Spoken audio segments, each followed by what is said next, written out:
Curiosidades sobre a Esfinge do Egito e Grécia. A criatura mítica do Antigo Egito versus Grécia. A Esfinge é o emblema da cultura egípcia antiga. No entanto, também foi uma imagem-chave na Grécia Antiga. Quando pensamos no Antigo Egito, o que vem à mente são as pirâmides, os faraós e a Esfinge. Mas, embora a Esfinge esteja alojada em nossas ideias modernas do Egito, na Antiguidade sua prevalecência se espalhou pelo mundo antigo. As esfinges podem ser encontradas na Grécia Antiga, Babilônia, Pérsia e até no leste da Ásia.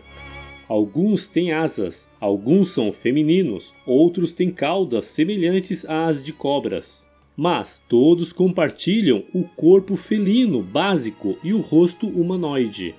De longe, as representações mais prevalecentes são encontradas no Antigo Egito e na Grécia. E é aí que vamos nos concentrar. A Esfinge do Egito. Peça a alguém para desenhar uma esfinge e em 9 de 10 vezes você obterá a versão egípcia. O rosto humano, rodeado pelo cocar faraônico e o corpo de leão. Como você pode ver na foto da esfinge de Mênfis, as esfinges no Egito eram representadas com barbas falsas que indicavam posição real e status divino.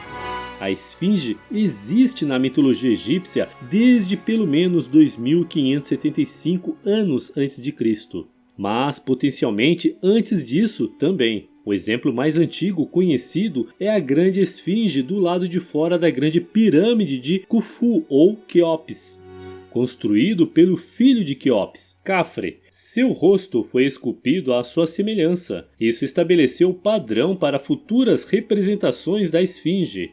De Ramsés o Grande em Mênfis a Hatshepsut, a faraó feminina. Eles serviram como retratos de seus comissários. Para os egípcios, a esfinge era um protetor. Construído para proteger a realeza, era frequentemente encontrado perto de enterros reais e entradas de templos. Era associado ao deus Sol Ra, com a cabeça de falcão e, como tal, era uma criatura do bem. Ra, o rei dos deuses, mas também o pai divino do faraó, foi um componente-chave para o poder do faraó na terra. As esfinges, por esta associação, defendiam-se contra o mal, lutando contra os inimigos de Ra, as forças literais das trevas. Tal como acontece com muitas estátuas antigas, as esfinges teriam sido pintadas. Há evidências de que a grande esfinge foi pintada de vermelho, com seu cocar pintado de amarelo e azul. Imaginar um monumento em todo o seu esplendor espalhafatoso já nos ajuda a entender o impacto que teve no mundo antigo. Por que a grande esfinge foi colocada na frente da grande pirâmide? A razão pela qual a grande esfinge foi colocada na frente da grande pirâmide não é clara. Mark Lehner, um renomado egiptólogo, descobriu evidências de que o templo da grande esfinge foi construído de acordo com a grande pirâmide, a pirâmide de Khafre, para se alinhar com o equinócio de verão. Isso destacaria ainda mais a ligação entre a esfinge e o deus Sol. O Dr. Zahi Hawass propôs ainda que o posicionamento da pirâmide da grande esfinge e a de Khafre era a forma de representar Khafre como Horus, dando oferendas a seu pai, que se tornou um com Ra. Lehner concordou que, mesmo que seja coincidência, é difícil imaginar que os egípcios não tenham visto esse ideograma. Se de alguma forma intencional, ele se classifica como um exemplo de ilusionismo arquitetônico, em grande, talvez a maior escala. O nome da esfinge. A origem da esfinge ainda está em debate. Nossa compreensão do que significava para os egípcios vem da placa de pedra conhecida como a Estela dos Sonhos, entre as patas da grande esfinge. No entanto, isso foi colocado cerca de 1000 anos após a sua criação pelo faraó Tutmoses IV. Ele desenterrou uma tábua pequena depois de ter um sonho em que uma esfinge lhe prometia ajuda para se tornar faraó. No sonho, o monstro revelou que seu nome era Horemaquete, que significa Horus no horizonte. Horus, filho de Ísis e Osíris. O primeiro faraó era outro deus-chave ligado ao sol. Seu olho direito era o sol e seu olho esquerdo era a lua. Quanto ao Horemaquete, ele era um deus que representava o amanhecer e era frequentemente retratado como uma esfinge. Mais uma vez, porém, essa atribuição é muito posterior à criação da grande esfinge. Se isso foi um desenvolvimento da mitologia anterior ou uma postura única, ainda é desconhecido. No entanto, há algumas evidências de que pode representar Hut ou Aker, o leão de duas cabeças que guardava o submundo egípcio. Se havia outros mitos sobre esfinges anteriores à grande esfinge, hoje eles estão perdidos. Da mesma forma, o que os egípcios chamavam de espécies míticas não é registrado. O próprio nome vem do grego como uma adaptação do nome Fix, a maneira como Hesíodo, o poeta grego, chamou a criatura, ou derivado de esfinge, que significa atar ou apertar. E o enigma. A ideia da esfinge como uma criatura que adora quebrar cabeças e guardar tesouros é comum hoje em dia. De Harry Potter a filmes de Hollywood como Deuses do Egito, a criatura mítica está lá para representar uma ameaça e confundir com seus enigmas. Mas essa impressão não é egípcia, é grega.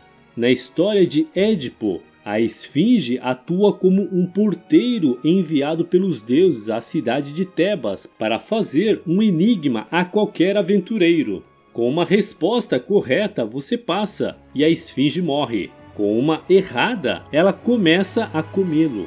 O enigma segue. Qual a criatura tem uma voz e ainda assim tem 4 pés, 2 pés e 3 pés? Édipo respondeu corretamente que a criatura é um ser humano. Ao nascer, um ser humano engatinha. À medida que crescem, eles andam sobre 2 pernas. À medida que envelhecem, eles usam uma vara. Dependendo da versão da história, o monstro se joga para a morte e é morto por Édipo. As diferenças entre as esfinges gregas e egípcias. Embora a esfinge tenha se originado no Egito, ao se espalhar para a Grécia e a Ásia, ela mudou de significado e aparência. Do espírito protetor dos antigos egípcios, tornou-se um monstro perigoso.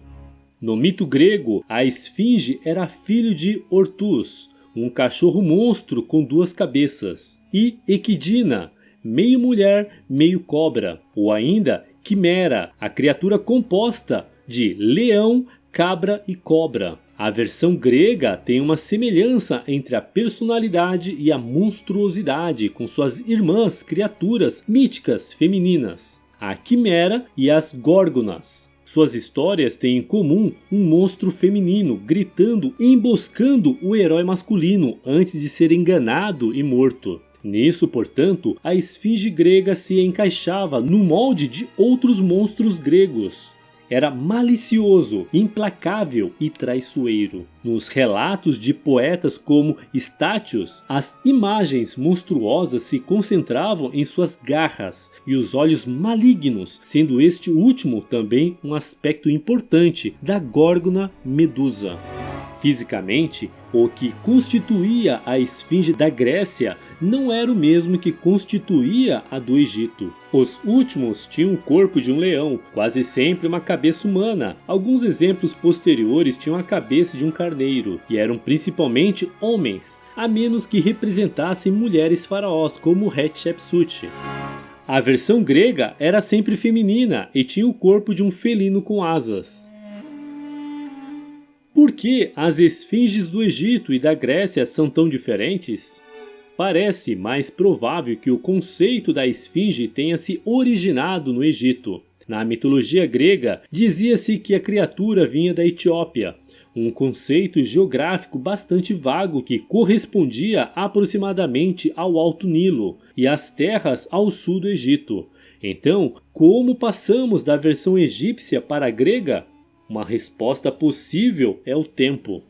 Tendemos a agrupar todos os mundos antigos em um período homogêneo, mas o Egito de Khafre estava cronologicamente tão distante do tempo de Heródoto quanto Heródoto está para nós. De fato, tanto tempo se passou desde a era helenística que a grande esfinge estava coberta de areia até o pescoço. Espera-se uma evolução natural de ideias e conceitos em um período de 2000 anos. Essa evolução faz mais sentido à luz da condição política do Egito durante o período da Grécia clássica, quando a história de Édipo estava sendo transcrita. O Egito não era mais um império independente com capacidade de impor e perpetuar sua própria cultura, mas uma satrápia, sob domínio pérsia, com mais conflitos internos. Um impacto fundamental desse controle persa foi o aumento da dificuldade de acessar o conhecimento dos hieróglifos. Quando por volta de 454 a.C., Heródoto, o antigo historiador grego, viajou para o Egito, ele escreveu sobre a dificuldade de encontrar alguém capaz de traduzir os escritos sagrados, ou seja, os hieróglifos. Isso significa que mesmo os egípcios contemporâneos dos gregos não podiam acessar facilmente os registros escritos para recuperar o significado original da criatura mítica. O mito grego, que se encaixava na mitologia dos monstros femininos existentes, era incontestável naquele ponto. Outra questão são as visões xenófobas dos antigos gregos para outras culturas, que não excluíam os egípcios. Como já mencionamos, as ideologias gregas estavam imersas em visões mais amplas de barbárie e estereótipos baseados em sua perspectiva. Juntamente com a dificuldade de encontrar relatos egípcios, a falta de interesse no mito egípcio original. Faz sentido que os gregos não tenham reproduzido a esfinge original do Egito, mas moldado à sua própria versão. E aí, o que você achou do vídeo de hoje? Você já conhecia algum desses fatos sobre a criatura mítica da esfinge? O que mais te impressionou? Comente com a gente sua opinião sobre este assunto, pois adoraríamos ler e responder os comentários abaixo. Se você gostou desse vídeo e ainda não está inscrito em nosso canal, se inscreva e clica no sininho para não perder nenhum vídeo intrigante que postamos todas as semanas. E se você quer aproveitar e aprender um pouquinho mais, não deixe de clicar em um desses vídeos que estamos sugerindo para você. Até o próximo vídeo.